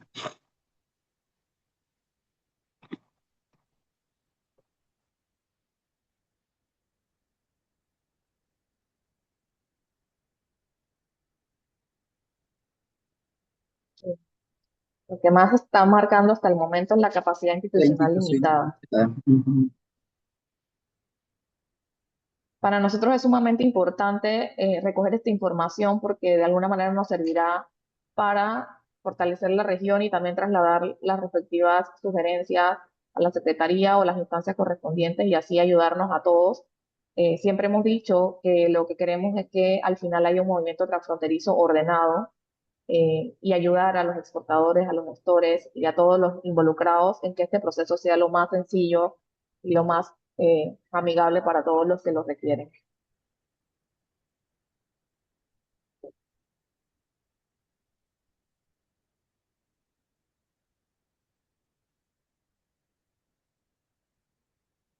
Ya Bueno, se creo que ya no estacionó. estamos, Ujú. Ya se sí, se estacionó. estacionó. Entonces, la siguiente pregunta que tenemos es: si exportas o gestionas RAE, ¿qué cuellos de botella has enfrentado con el PIC? Y si tienen alguna buena experiencia. Aquí invitamos a los gestores o a los exportadores, al sector privado que esté involucrado, o incluso a los puntos focales, si quieren también compartir alguna experiencia con algún cuello de botella que enfrentan al momento de aplicar o de solicitar el PIC para un movimiento transfronterizo.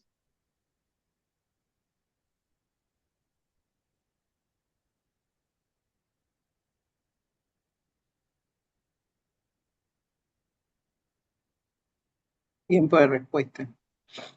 Tiempo de respuesta. Trámites institucionales lentos, el tiempo que tardan los países en emitir una respuesta. Básicamente es una misma línea de situaciones. Claro, y también es algo que se mostró en la COP pasada, que estuvo en el tapete el tema del tiempo de respuesta. Claro, porque además, viste, no podés tampoco decir, bueno, si pasaron 20 días o 30 días, doy porque Silencio puedo administrativo. enviarlo y el Ujú. país de tránsito. Por eso es muy importante la armonización de un PIC dentro de la región. Para mí, como mínimos, estándares mínimos de, de- o criterios mínimos para arreglar este tema y entonces, bueno, hacerlo más ágil, porque si esperamos los plazos de Basilea va a tardar un poco. Además, pueden ser discutidos por nuestra legislación. Ujú. Sí, otra que mencionaron por ahí es navieras complicadas. Sí, también Sí. se escapa mucho de las manos tanto de la empresa que exporta o como de la autoridad competente, porque bueno, estamos sujetos al libre comercio de las navieras y a los movimientos que ellos quieran establecer en sus cargas. No es algo que no lo puede controlar la autoridad ni el exportador.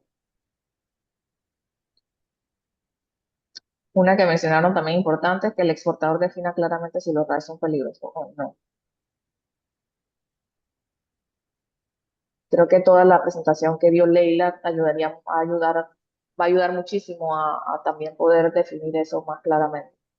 Mm. Ok, quedó muy bien.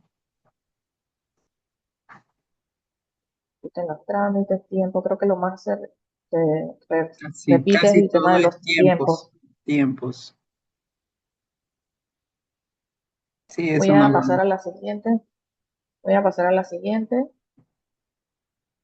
Eh, y esta también es una pregunta que pueden responder pues todos los involucrados en la cadena de valor en el momento de la exportación. En su país, ¿cuáles son las razones más comunes para el rechazo del PIC? Eh, Puede ser falta de documentación o alguna razón pues ustedes consideren que han tenido que le hayan rechazado o que las autoridades hayan rechazado o otros países hayan rechazado el PIC. Mala Vale, clasificación del clasificación de residuo. residuos. Muy, muy valioso, porque eso es punto álgido. Exacto. Ujú. Clasificación incorrecta y mala clasificación.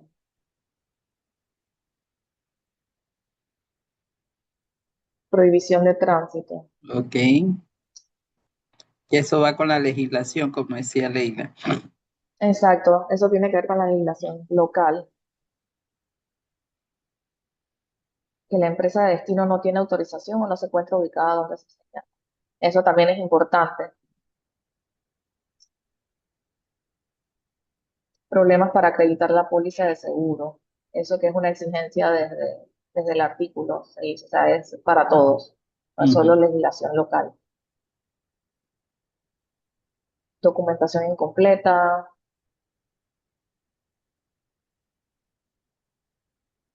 Ahí es importante trabajar fuertemente con la orientación a todos, autoridades y gestores, ¿verdad? Ahí entonces Exacto. tenemos un aspecto importante de cooperación con ellos. Sí. Y otra cosa también, Laura, que me parece interesante es que ellos o las autoridades eh, envíen como un borrador de cómo ellos piensan, también un poco ver cómo ellos piensan, ¿no? Porque a veces uno dice, bueno, teóricamente no está en el día a día, o sea, si no se imaginan, uno les puede tirar un borrador y después ellos complementarlo, las autoridades complementarlas, pero me parece importante que se apropien un poco del instrumento que van a aplicar. Manejar. Sí, sí, se puede Sí, hacer un trabajo colaborativo ahí. justo eso es lo que queremos en este momento, ver el tema de la información que estamos recopilando aquí para poder generar procesos que nos ayuden a la región, tanto a nosotros como centros regionales, como a los puntos focales, como a los gestores, y a los exportadores y al sector privado también, ¿no? Les voy a pasar a la siguiente pregunta, que es, ¿qué necesitaría tu país para mejorar la aplicación del PIC en RAE? Y esto muy de la mano de la información que tengan de sus países Y esto es para rankear como qué les hace más falta o qué podría mejorarse.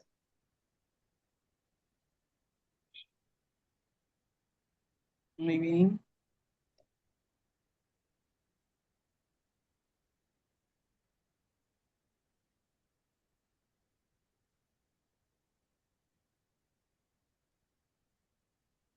La última no se lee por el QR, ¿lo puedes mover? Déjame, sí. Ya. Procedimientos y normas claras está marcando de primero personal técnico capacitado. Entre esas dos está, La sube y baja así. sí.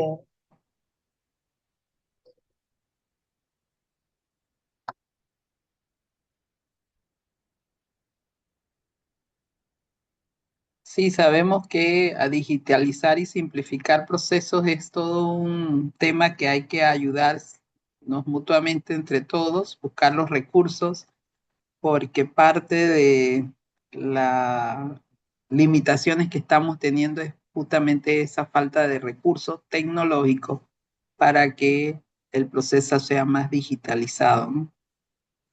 Exacto. Y también se habló en bueno, en la COP y en las anteriores también se ha hablado de ese tema del sistema de información que puede ayudar a todos los países a ser más ágiles al Más momento de ágil. responder. Ujú.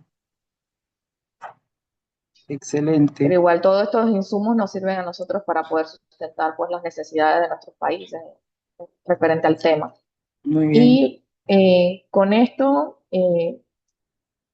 terminamos la parte del Menti y nosotros también generamos un cuestionario que les vamos a dejar en el chat para que ustedes puedan responder con más calma. Son preguntas más profundas de lo que hemos visto hasta este momento. Eh, Déjame ver si me dan chancecito de compartirlo en el chat.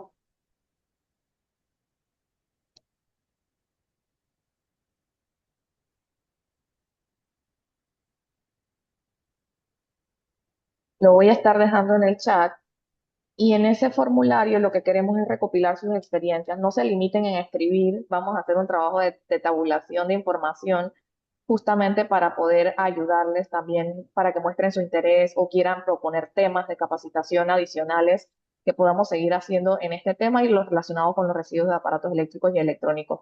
Sabemos que es un reto para la región la aplicación del PIT y las nuevas enmiendas. Cada vez que sale una nueva enmienda surgen pues nuevas complicaciones y es justamente para eso estamos todos los involucrados en este webinar, es para ayudar a la región eh, a que podamos agilizar más los procesos y aprendamos las lecciones buenas que tienen algunos países y podamos replicar muchas de esas buenas prácticas. Así que les dejo y les invito por favor a que llenen el form que lo estoy dejando en el chat. Pueden llenarlo con calma, copiar el link y luego llenarlo. Nosotros vamos a estar recogiendo las respuestas Respuestas. y tabulando y también enviándoles a ustedes un feedback de todo el trabajo que podamos recopilar de esas preguntas. Por mi parte, oh, Excelente. Muchísimas gracias, Adili, por esa interactividad y estos temas que ayudan a que la información que nos expuso tanto Leila, Alberto y Johanna se haya ido validando un poco esas realidades de los países. Estoy segura de que toda esa información va a ser muy útil para todos. Quiero pasar entonces a un par de preguntas que estamos viendo acá. No sé si Anabel nos apoyas ahí con las preguntas. ¿Las tienes ya estructuradas?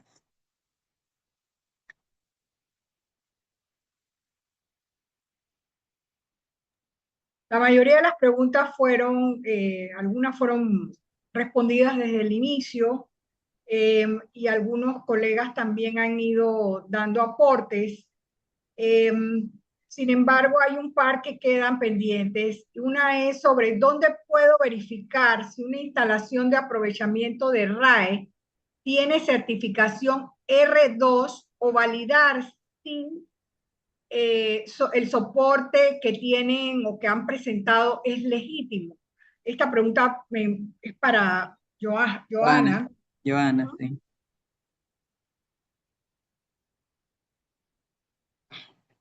No veo a Joana. Ah, sí, ahí está. Joana Joana. se retiró. No. No, no, ahí está, ahí está.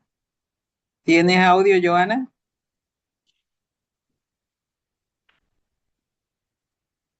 Ay, buenos días, sí, se me descargó los audífonos. Sí. Ay, ¿me puede repetir la pregunta, por favor? Sí, que ¿dónde pueden verificar si una instalación de aprovechamiento de RAE tiene certificación R2 o validar si si el soporte presentado es legítimo? Claro, en la página de SERI, Sustainable Electronics, existe una sección que se llama Encontrar una planta R2. En esta planta R2 nosotros podemos filtrar por ciudad, por país, por región, y lo interesante del certificado R2 es que además de mostrar el nombre de la planta y dónde está ubicada, también nos indica exactamente cuáles son los procesos que tienen aprobados. Entonces, algunas plantas tendrán aprobados exclusivamente el tema de reciclaje, otras plantas tendrán aprobado exclusivamente la certificación para reuso y reparación, para sanitización de data. Entonces, todo ese detalle se muestra en los certificados. Les voy a poner acá ahora en el chat el link para que lo puedan revisar. Página. Muy bien, Sí, excelente. y tu contacto nuevamente, porque en algún punto se quedó tapado Claro ya que por sí, otros comentarios. Y la siguiente pregunta también es para ti. Dice, claro. eh, al principio usted indicó que no son un ente certificador. ¿Quién es quién es el ente certificador o cómo podríamos hacer para implementar entonces los estándares R2? Eh, Ahí no sé si me escuchan. Sí, Sí, te escuchamos. te escuchamos. Ok, sí, SERI únicamente es propietaria del estándar. SERI es más o menos como el símil de la ISO, y la ISO no directamente certifica. SERI tiene algunos cuerpos de certificación. A nivel regional tenemos tres. El uno es NSF, Amitivo, y no recuerdo el nombre del otro. Estamos trabajando en que hayan más certificadoras en la región, pero por el momento son esas tres. También las certificadoras las podemos encontrar en la misma página web que les voy a poner. Hay una sección en la que puedo encontrar consultores de R2, que son Se le fue el audio. Se le fue el audio. Sí. Habría que decirle que escriba en el chat. Sí, pero existe un listado en la página de SERI donde aparecen los también consultores las que empresas que pueden hacen certificación apoyar. en la región. Perfecto. Joana, repite, que creo que no te captaron bien.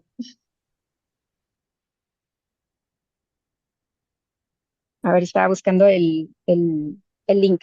En el link que les acabo de poner en la página, también pueden encontrar, existe una sección para buscar consultores de R2 en la región, es decir, estas personas que tienen formación en la certificación R2 y que pueden ayudar a las plantas a implementar y llegar al proceso de certificación. Y también hay otro espacio en el cual podemos encontrar las empresas certificadoras, que actualmente en la región son tres que pueden hacer la certificación, ofrecen los servicios de certificación y auditoría en toda la región.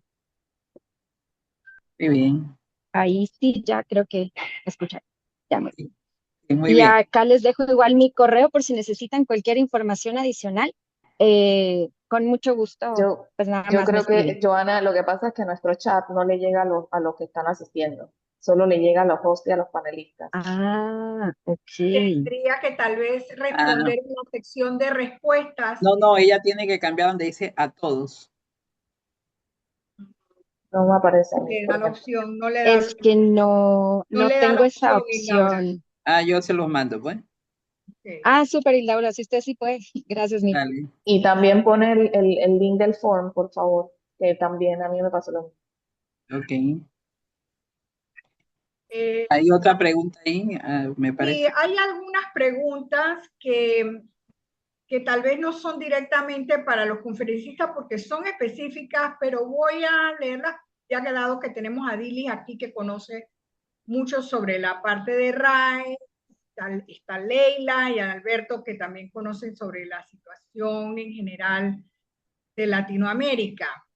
Dice Eduardo Anabel, yo Márquez. me voy a tener que excusar porque voy a tener que salir. Tengo una reunión ahora en 8 minutos, pero cualquier cosa está en mi correo ahí. Les pido mil disculpas por tener que salir de la reunión antes y les agradezco muchísimo la atención a todos. Muy bien, Sí, sí, gracias por todo. lo mismo, Indaura, si pueden, si damos esas preguntas y podemos ir cerrando. Sí. Hay algunos comentarios que creo que se podrían recoger con dos o tres ideas tuyas, Leila. Y dice, ¿cómo planean los ministerios latinoamericanos mejorar la coordinación y la comunicación directa con Europa? Esto es bastante difícil, dado que muchas notificaciones se quedan bloqueadas simplemente por falta de contacto entre las autoridades competentes. En ese mismo sentido, dice, ¿cómo pueden empresas como la mía, que opera en varios países, colaborar con esas autoridades para acelerar los plazos de notificación sin comprometer la trazabilidad ni la seguridad ambiental? Yo creo que sería interesante hacer algunos comentarios en este sentido, Leila. Sí, Sabemos que no es sobre nuestra, digamos, no somos nosotros los tomadores de decisiones, pero pues es el bregar nuestro de todos los días, ¿verdad? No. Yo creo que con respecto a esas preguntas hubo algunas sobre algunas corrientes, yo las estuve viendo, corrientes de residuos específicos que yo ya les diría que hagan PIC, después eso hay que verlo caso por caso. Y con respecto a mejorar, bueno, eso tiene que ver con lo que planteamos muy al principio, que venimos planteando en varias webinars, que se puede hacer desde los centros, en el caso, primero, los listados, llamar, lamentablemente llamar y estar insistiendo, ese es más casero, pero un procedimiento de armonización en el cual en esa mesa de diálogo se acerque el exportador o el importador o la empresa se tiene que acercar a la autoridad de aplicación. No hay otra. Puede a través también de los centros, porque el Centro de Argentina lo ha hecho, y Laura también a través del Centro de Panamá lo ha hecho, acercar a las autoridades, armar una mesa como si fueran oportunidades comerciales de exportación que se utilizan. También ir mucho a los ministerios de comercio. Acá tiene mucho que ver el tema de la exportación, además del tema ambiental. Y bueno, y participar de las reuniones, de las webinars, es un proceso lento, pero yo creo que estamos bastante bien encaminados, los centros en general, en no solamente armar las webinars, sino lo que estuvo armando el centro de Indaura a través de Adilis, con estas preguntas y este cuestionario. Yo creo que esto va a servir mucho. Se podía compartir, no, esto es otra, sí, supongo que van a compartir la grabación. Sí, esa ha sido la pregunta de varios, de si se van a compartir, se les confirma que sí, que va a ser compartido, tanto las presentaciones como la grabación, y por supuesto pueden allí plantear preguntas adicionales y nosotros las enviaríamos a los expositores. Adilis, una pregunta específica para Panamá. Dice que entiendo que la ley 8 del 91 en Panamá prohíbe la importación de desechos tóxicos o peligrosos. ¿Significa esto que incluso con el PIC no sería imposible importar estos materiales? La normativa lo prohíbe por ahora. Así es. Solo tenemos la excepción del movimiento de carga en nuestros puertos y porque no entra el proceso aduanal. Y no es solamente en Panamá, sino en muchos otros países. Y también para la empresa o para los que preguntaron, bueno, si ustedes tienen un borrador o algunas ideas, que un poco Adili ya también lo está solicitando en el cuestionario, sería bueno conocerlos para poder vehiculizar esta cuestión de llegar a cada una de las autoridades, ¿no? Bueno, y Laura, quedan algunas otras preguntas, Sí, pero ya. creo que sería bueno en este punto descargar y que cierre para respetar el tiempo de todos, dado que nos quedan 4 minutos. Sí, ya vamos a cerrar y agradecer muchísimos.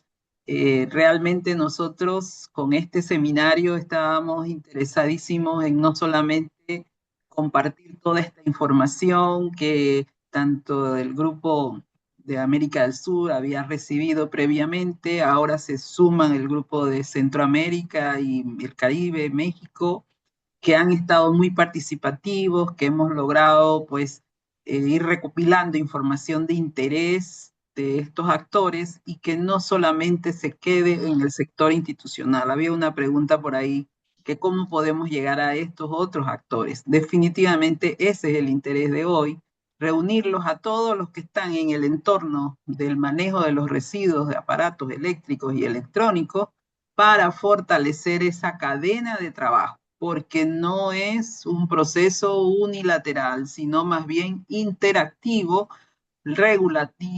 con aspectos regulatorios que casi todos han planteado esto, con aspectos operativos, con temas de certificaciones valiosísimas para poder seguir avanzando y porque todos buscamos ese beneficio que es el que queremos proteger el ambiente, la salud y por supuesto todo el concepto económico que hay detrás de esto, que también es desarrollo, pero bajo un esquema de sostenibilidad.